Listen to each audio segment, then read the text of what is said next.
Fernando Montiel a commentare una vittoria per il Follonica che è stata forse più dura del previsto. Sì, sicuramente è stata una vittoria sofferta, però sapevamo che era una partita dura, che era una partita con i padroni di casa che hanno bisogno di punti per un campionato che già stanno facendo bene, quindi sapevamo, ci aspettavamo una partita del genere.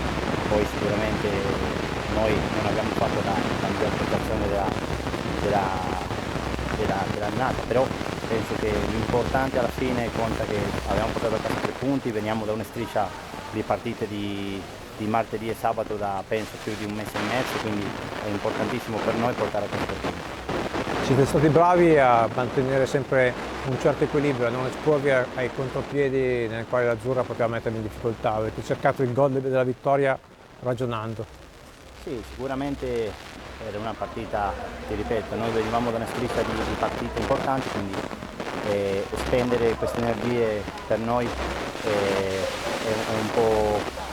un po' ci paga alla fine che ragioniamo un po' di più la partita, quindi l'importante, ti ripeto, l'importante è che abbiamo contenuto bene loro, abbiamo saputo approfittare i momenti e portiamo i 3 punti a casa.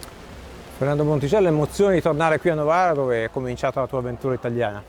Sì, la verità è che fa emozionante tornare qui, sono arrivato con 20 anni, 18 anni fa, 19 anni fa se non sbaglio, quindi 2007, ottobre 2007, quindi per me è un'allegria e fa piacere, avevo in tribuna anche i ragazzi con cui sono arrivato, che è Romero, quindi niente, è una cosa emozionante per me.